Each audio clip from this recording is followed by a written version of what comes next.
Good morning, good afternoon, or perhaps good evening. First year BS Social Work students, let me introduce to you our subject with the subject code SWP1. By the way, it stands for Social Work Practice.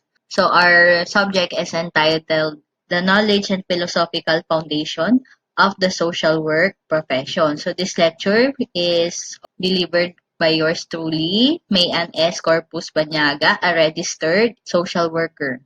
So let me give you the course description of the subject. A generalist perspective, history, philosophy, values, principles, and ethics, with special reference to the profession's global standards and the Philippine Social Work Code of Ethics. Knowledge-based foundation of social work. Examples given are human behavior in the social environment, social work practice including adaptations to cross-cultural settings, and the social welfare policies, programs, and services.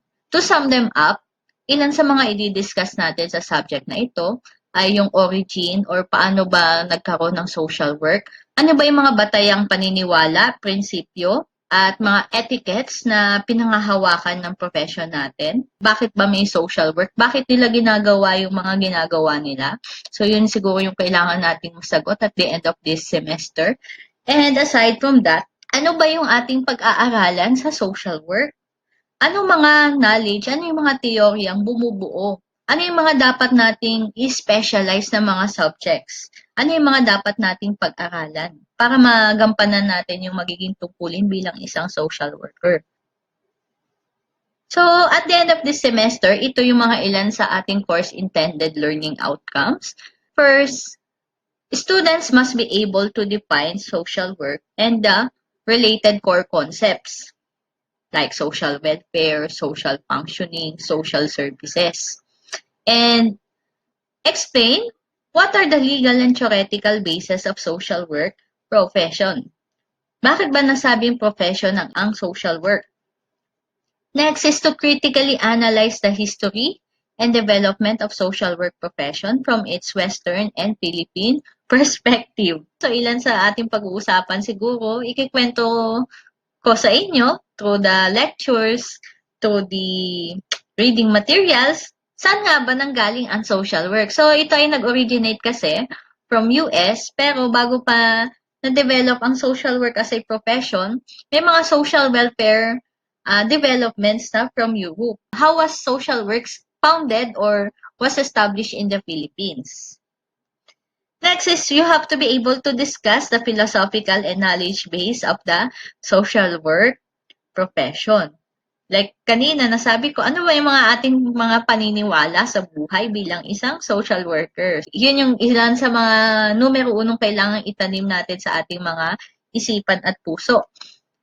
Next is to identify the various approach, intervention, roles, and tools used in social work profession. Ano ba mga skills na kailangan meron tayo? Paano natin ginagawa as a social workers yung ating mga kailangan gawin? Ano yung mga techniques natin na sinasabi? And lastly, dahil ito ay isang subject, at the end of the semester, you must be able to collect, compile all your outputs in a portfolio. So, in the portfolio, kailangan ma-explain ninyo ano ba yung kahalagahan ng mga ating mga requirements dito. Ano yung inyong mga natutunan. Then later on, masabi ninyo sa sarili nyo kung kayo ba ay para sa social work. Kasi yun yung number one siguro na kailangan ma-establish ninyo sa subject na ito is malaman kung kayo ba ay nababagay o sa tingin nyo ba ay kayo ay para sa social work profession. Kaya ito ay isang introduction course. So now, paano ba itong lecture na gagawin ko? So kakaiba to. I will not do my lecture real time with you. So this lecture is usually recorded. So I call this topic primer. Topic primer kasi i-discuss ko yung mga mahalagang aspeto ng ating lesson ngayon. This is a comprehensive lecture. It's a flip method. Unlike the traditional na kapag nagkikita tayo face-to-face, doon usually nagle-lecture si teacher. Nakaiba ngayon kasi ang lecture ay isa sa inyong mga assignment. Next, it's asynchronous. Ibig sabihin, you can do it anytime you want. So, nasa inyo kung kailan nyo gusto itong panoorin.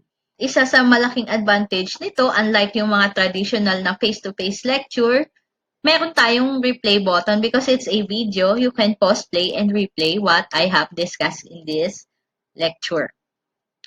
Dahil doon, masasabing flexible. You can access this video online or offline kung ida-download nyo ang video na ito. And mahalaga dito is yung tinatawag nating self-regulated learning. Hindi tulad pag umupo kayo sa classroom, no choice kayo kundi makinig sa akin. So dito, kung hindi nyo siya panonoorin, wala kayong matututunan. So your own learning is your own responsibility. Okay, so lesson 1. What are the definitions of social work? Ba't ang daming definition? Hindi ba yung iisa lang? So mamaya pre-present ko. Ano-ano yung mga ibang pagtatalakay about social work? So before we start, ibibigay ko muna sa inyo yung mga mahalaga o yung mga essential questions. Ito yung mga tanong na at the end of the lesson, kailangan yung sagutin. First, what does the social work definitions tell about the profession? Second, why is there a need for a global and local definition of social work? And lastly, how do I now explain social work so others will understand this profession? May mga technical definition, but at the end, we have to be able to express social work, to explain social work to common people. And usually, technical definitions will not make sense to them. So ngayon, in our own basic words, how can we describe social work to others? Yun yung isang mahalagang papel natin bilang social work student. Ano may mga ating talakayin? First, social work as defined by several authors. We will also discuss what is the global definitions and the local definitions of social work. What are the major elements or themes found in the definition? And lastly, the overall generalization or conclusion. So, bakit kailangan pag-aralan ng isang definition? So, definition is said to be a formal statement of meaning and significance of a word, phrase, idiom, etc. So, a word is given a meaning by a definition. If we don't have a way to define social work, how can we let others or tell others what is social work, what social work is about? So why is there a need to define social work? Bakit nga ba? So una, siguro mag-a-agree kayo, not many people are aware about social work. Kaya ang dami natin kailangang explanation or definition na ibigay sa kanila para lubos nilang maunawaan ng social work. Next, many do not understand social work. And there are many misconceptions and stereotypes in social work. So, when we give them the definition that would make them understand what social work is, mababawasan itong mga misconceptions and stereotypes na ito. Ano may example ng mga misconception and stereotypes in social work? Like, social work are volunteers. That social work ay namimigay ng mga delata tuwing disaster. Yes, can be identified with those people. However, hindi lang naman yun ang ating ginagawa. Next, there are few professionals. Siguro, isa sa mga factor bakit kokonti ang nagtitake ng social work is dahil hindi naman nila nauunawaan or hindi sila aware about the social work profession. And lastly, there is a growing demand for social workers. Lalo na ngayon. Hindi ko alam kung ramdam ninyo ngayong pandemic. Isa yung mga social workers na nakikita natin tumutulong doon sa mga taong higit na naapektuhan ng quarantine. So now, i-identify ko lang, hindi ko naman ni-research lahat ng definitions, pero ito yung mga ilan sa definitions na aking kinumpile na i-present ko sa inyo mamaya. From 1915 up to 2014. Ito yung mga ilan sa mga authors, organizations, mga law, Philippine or local law, na nagdi-define ng social work. Based dun sa aking collection, ito yung mga major themes. By the way, if you read my reviewer, nandun lahat yung mga definitions na minention ko dito. So ngayon, in-extract ko na lang ano ba yung mga sinasabi dito sa mga definitions ng mga authors na I presented earlier. So isa sa major theme na lumabas, they describe social work as an art. Ano may art? Art is said to be an expression. So, social work is an expression. So, sabi, it's an art of doing different things with different people. Social work is the art of bringing various resources, a human service profession and technical scientific art of practice. So, social work is an art. Meron tayo laging personal touch. Merong expression from the social worker in the delivery of their services. Nagiging resourceful tayo, may ginagamit tayong mga strategies, iba-iba. Not all people, not all situations are the same, so we will think of a way how to customize our service to a unique individual or a unique situation. Kaya masasabi natin isa siyang art. Next is social work as a science. Science ang social work. It's a scientific knowledge and methods. Meron tayong mga disiplina, social sciences na pinag-aaralan. We use scientific knowledge and skills, scientific method, and a technical scientific art of practice. So, yung ating ginagawang pagtulong ay may science. Bakit siya may science? When we determine what help would best benefit our client, tayo ay nag-aaral. Tayo ay gumagawa ng isang research. And when we do research, we use scientific method. Okay? Next, social work is a profession.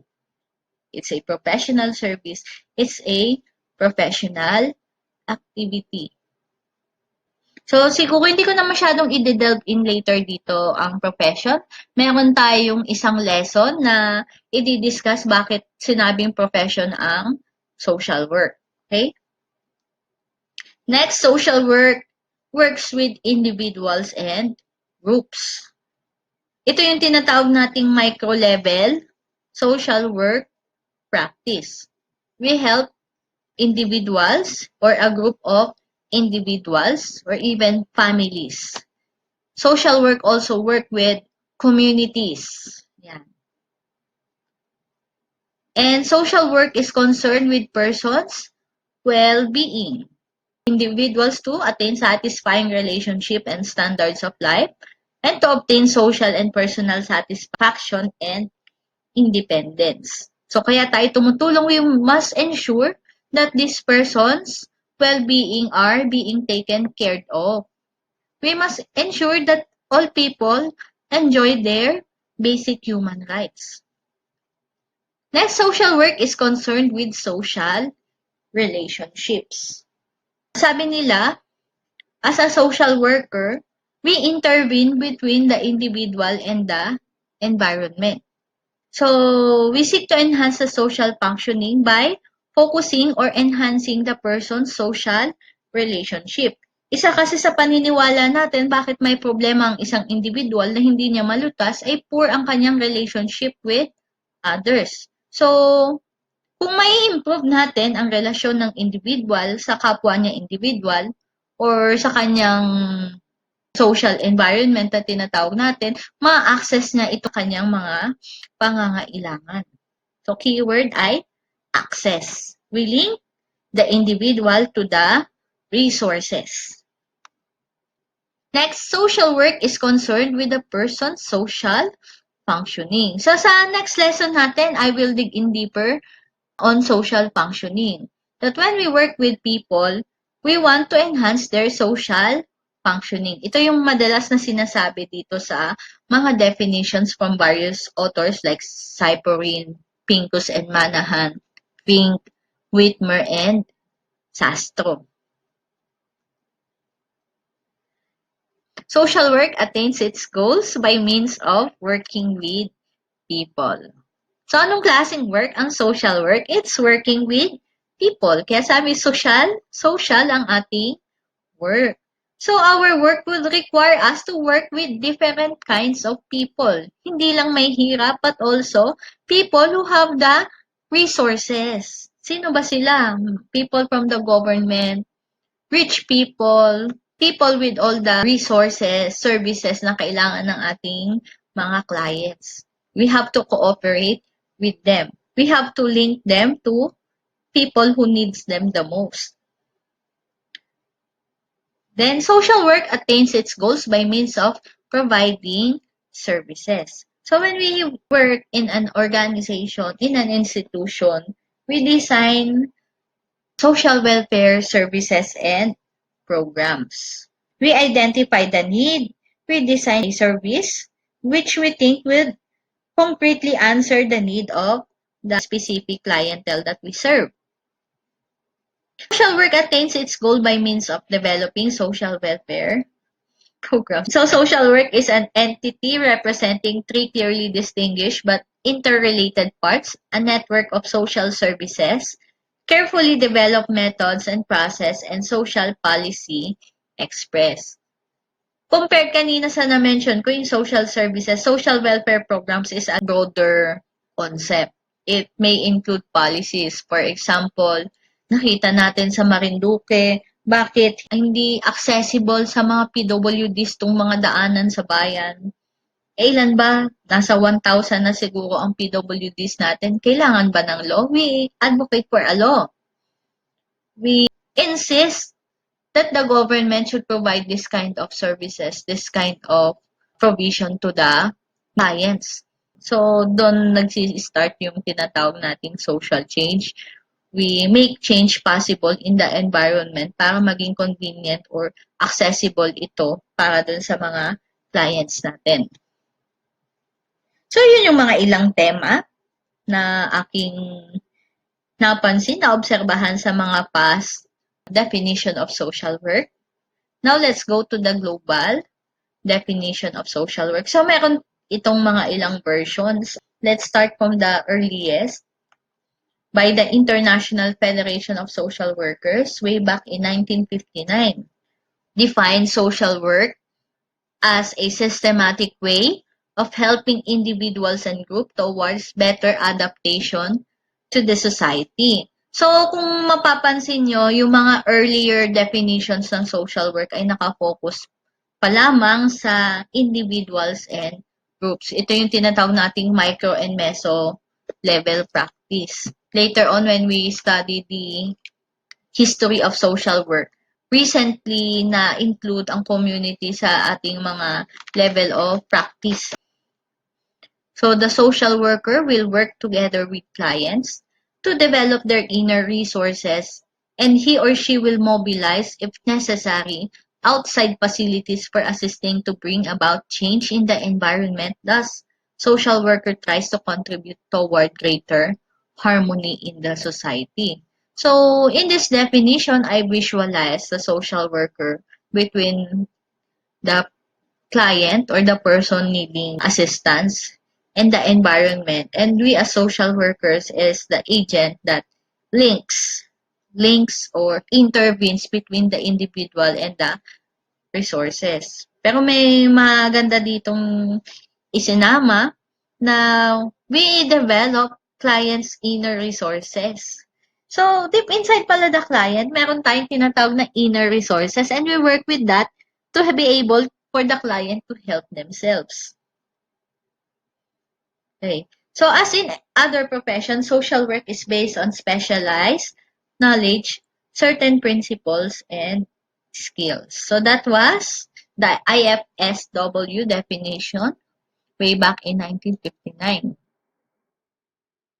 In 2000, the IFSW defined social work as the profession that promotes social change, problem solving in human relationships, and the empowerment and liberation of people to enhance well-being. So what's new? Empowerment and liberation of people. Utilizing theories of human behavior and social systems, social work intervenes at the point where people interact with their social environments. So again, hinighlight or in-emphasize dito yung ating role as the one that intervenes or links people from their social environment. And inad din nila dito yung principles of human rights and social justice as the fundamental values in social work. So we are the advocates of human rights and social justice. So automatic yan kapag social worker. We are social justice fighters. We are human rights defenders. Tandaan nyo yan. Okay. So, recently, in 2014, nag-convene ang International Federation of Social Work and the International Association of Schools of Social Work. Nag-convene sila in a General Assembly in July 2014 and agreed on this global definition of social work. Reminder, as social work students, you have to memorize this global definition. Memorize, ha? Okay. So, if you are hearing this, please read this aloud with me. Social work is a practice-based profession and an academic discipline that promotes social change and development, social cohesion, and the empowerment and liberation of people. Principles of social justice, human rights, collective responsibility, and respect for diversities are central to social work. So, bakit practice-based profession? So, in social work, yung ating pinag-aaralan ay ina-apply natin sa ating practice. Hindi tayo putyo-putyo na kung anong maisipan nating gawin para sa client ay yun. Hindi. We conduct a research, a study of the client and the client situation, and we think of ways, we think of the best approach how to help this client, and we link them to the resources. So, hindi yun putyo-putyo, pinag-isipan. Merong systematic way of implementing service. Kaya siya practice-based profession. So, not all graduates or graduates of any course can do things what social workers or professional social workers can do. And it's an academic discipline. Why? Although, aminadot naman ng social work na ang ating mga pinag-aaralan ng mga disiplina sa social work ay hiniram din from various social sciences like economics, psychology, sociology, political science. So, marami tayo kasing hinugot na mga teorya, mga konsepto sa kanila na ine-apply natin sa ating trabaho. However, sa social work, marami na rin tayong mga konsepto na mismong nag-originate sa practice ng social work. Like, what's new in the global definition compared dun sa previous? Ay, pinasok nila yung social change and development. So, in-emphasize yung ating role as a social change agent. In-emphasize ang collective responsibility and social cohesion that when we work with people, we must make these people realize that they must help themselves. They must work together to create a community wherein people will be able to access their needs by means of cooperating with each other. Sila-sila mismo magtutulungan. Hindi ang isang tao kapag may problema, sige punta ka sa social worker, hindi. We build a community wherein na kapag may isang individual na nangangailangan ng tulong, the community would be also responsible to help their fellow human being. Yun yung isa sa ating vision. And empowerment and liberation of people. So, to be able for a person to help himself or herself, to be able for a community to help lift up their own status, kailangan makita muna nila na meron silang power within themselves. No, they have the ability to liberate themselves. So, pag sinabi kasi nating empower, you are giving them power. But where's the power coming from? Not from the social worker. We make people realize that The power is within themselves. So, kailangan lang nating i-boost yung kanilang confidence. Kailangan nating turuan sila paano nila gagamitin yung mga sarili nilang strengths. Okay. So, na-mention na to, the social justice, the human rights, and yan, isa sa bago is the respect for diversities.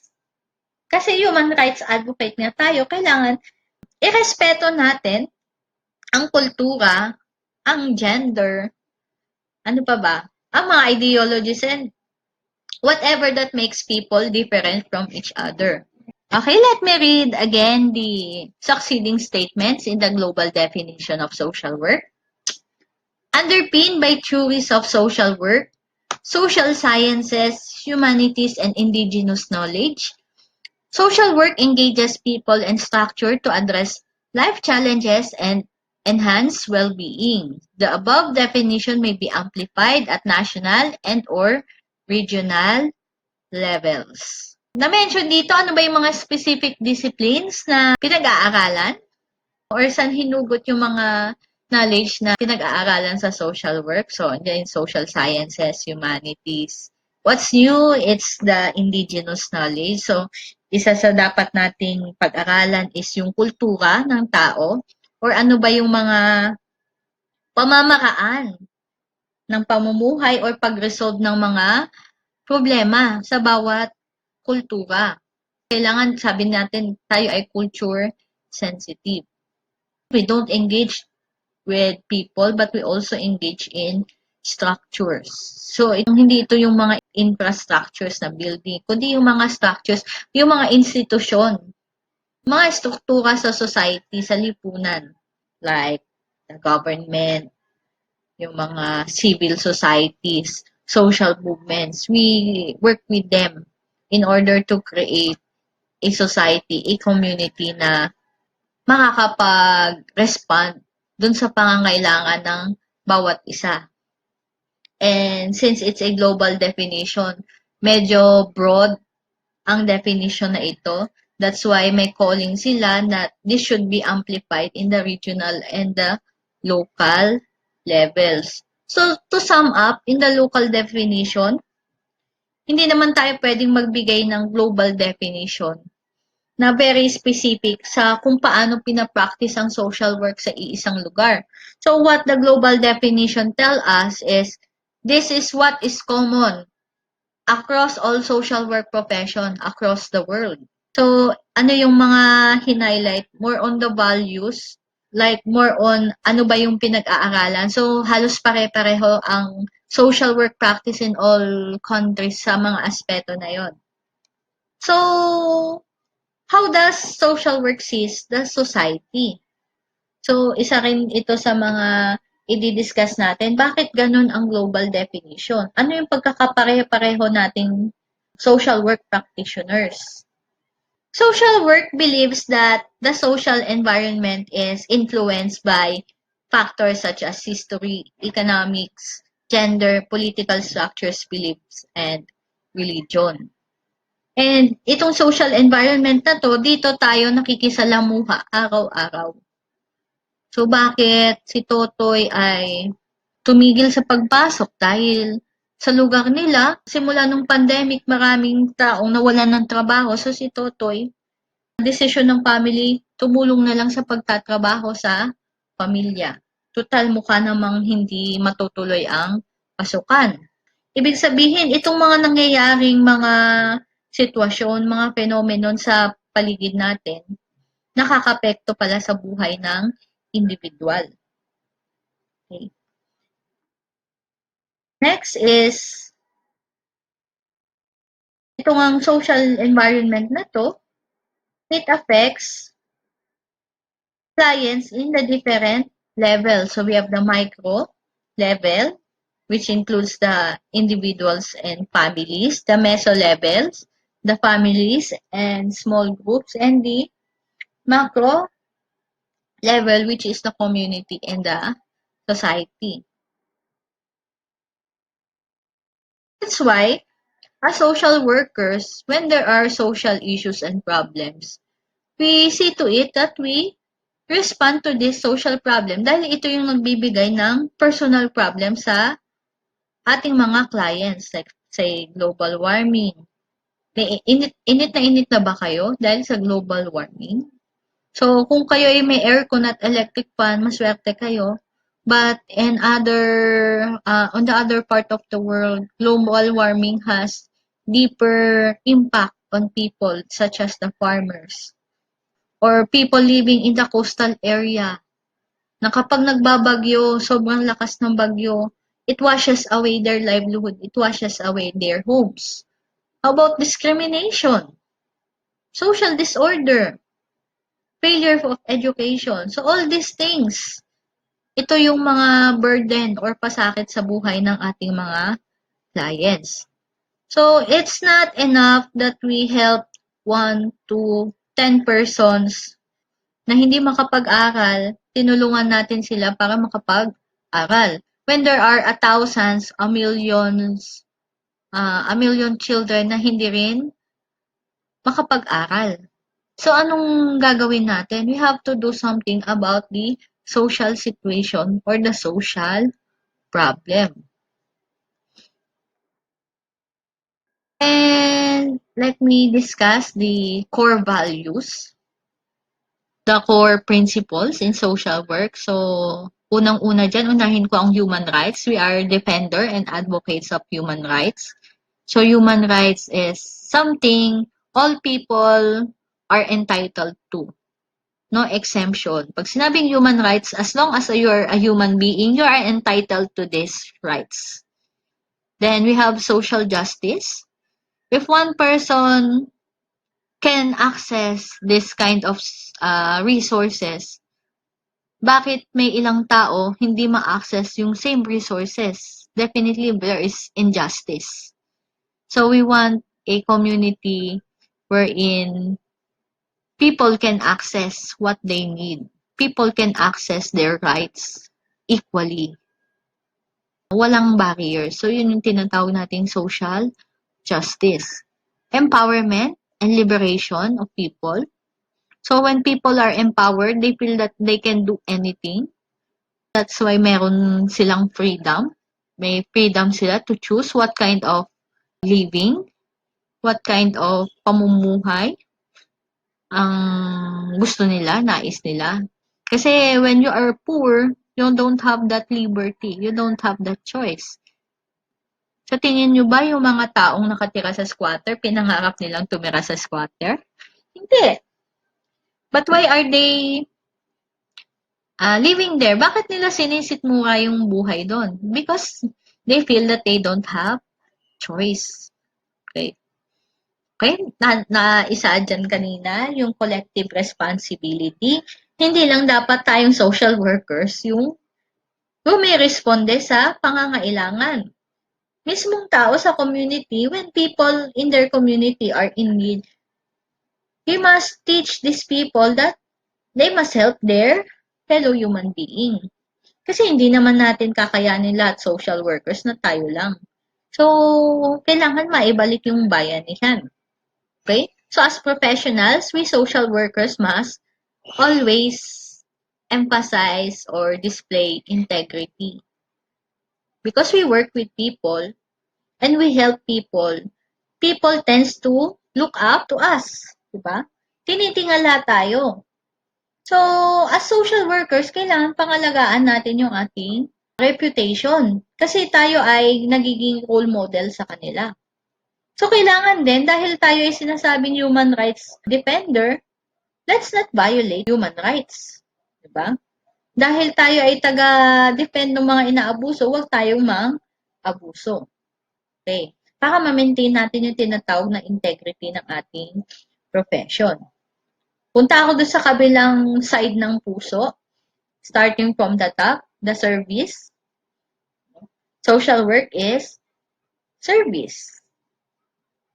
Siguro, karamihan sa inyo, kaya kayo nasa social work because you enjoy helping, serving other people. It's a service-oriented profession. And when we are social workers, we are Dapat tayo ay expert sa, lagi ko sinasabi sa estudyante ko, as social workers, dapat tayo expert sa human relationships. When we want to help people, we must get their full cooperation. And how can we get their full cooperation? We must build good relationship with different types of people. Next is competence. To be able to build better relationship with people or good relationship with people, you must have set of skills. Yun yung tinatawag nating competence. Competence is, are you enough? Do you have what it takes to be able to practice your profession? And lastly, diversity. Kailangan tayo ay may respeto sa uniqueness ng. Now, let's go to the local definition of social work.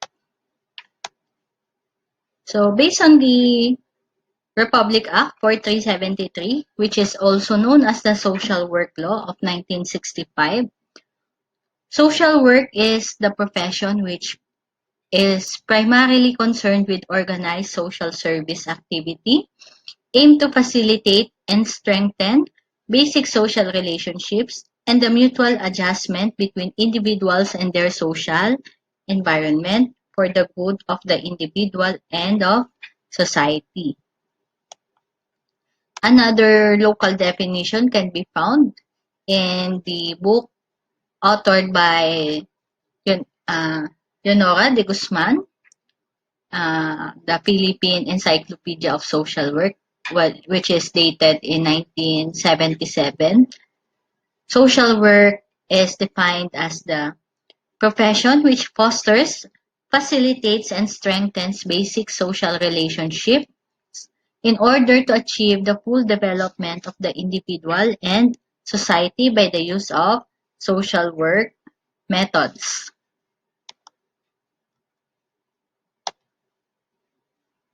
Okay, so the latest definition is found in the Republic Act 9433 or the Magna Carta for Public Social Workers of 2009. Social work was defined as the profession which helps individuals, families, groups, and communities develop, improve, maintain, or restore their capacity for coping with the demands of their environment through the use of social work methods and intervention. Okay, so now let's try to sum up what was discussed. So first, what are the major elements which are present in the definition? So the definition tells us what social work do or what social workers do. It tells us what is the social work's purpose. Why social worker do what social worker do, and how social workers do things. So ito yung mga dinidescribe ng definitions kanina. So what social workers do, like fosters, facilitates, strengthen basic social tenets or necessities in the community, yung purpose nila, yung promotion of human rights and social justice, for example. Why do they do what they do? Because of the perspective, the belief that everyone is entitled for their basic human rights, and how social work do things. Example nga kanina sa local definition, they made mentions of the use of social work methods. And lastly, what do social work aspire? And what social work believes and values the most? So, to sum up what has been discussed so far, so we can say that through the years, the definition of social work has been evolving. So may mga changes, may mga developments sa definition, may nadadagdag through the years, and maybe in the future, meron na namang mangyayaring adjustment sa ating definition. Why is that? Because through times, nag-change din yung dynamics ng ating social work practice. Because definitely we can say social work is a dynamic profession. When situations in the society changes, yung mission ng social work maaari ring magbago. Yung ating pamamaraan ay maaari ring magbago. And global definitions represents what all social work profession in different parts of the world shares in common. Aside from that, local definition must meaningfully describe the unique social work practice in the country. For me, there's nothing much to share about the local definition. Actually, nakukulangan ako. So, I can say that the local definitions provided are generic, tells us basically what social workers do. But siguro yung hinahanap natin na meaningfully describe anong unique sa social work practice ng Philippines, medyo kulang pa. As social work students, you have the responsibility to fully understand the meaning of your chosen profession. So, it's fine if you are not a social work student and you have a very, for me, it's a sin to be studying social work and not being able to define what social work is. Kasi, like na-mention kanina, maraming hindi nakakaunawa, maraming may misconceptions or stereotypes on social work. I think it's our responsibility, for me as social worker and for you as a social work student, na kayo dapat nagpapalaganap ng understanding about social work. Tayo dapat ang unang nagpo-promote ng ating profession. Okay. So, is that all? So, thank you for listening to this lecture. Actually, this is the first lecture I recorded for this semester. Sorry kung may konting kaguluhan. So, I attach an exit ticket activity for this lesson. So, I hope after viewing this topic primer, please look for the exit ticket for you to answer. So, this will help me assess kung ano pa yung dapat yung matutunan and kung natutunan nyo ba yung dapat yung matutunan sa aking course. So, thank you for listening. Have a great day. If you are in need of some assistance from me as your teacher, okay, for example, may mga hindi talaga naintindihan, hindi na-access yung mga lesson, you can meet me online. So, sa Google Classroom, I posted my consultation hours. You can schedule an appointment with me. So, you can chat with me or you can send me text message kung gusto nyo mag-appointment sa akin online or face-to-face. Pwede naman tayo mag-chat-chat sa Messenger. So, that's all. Thank you.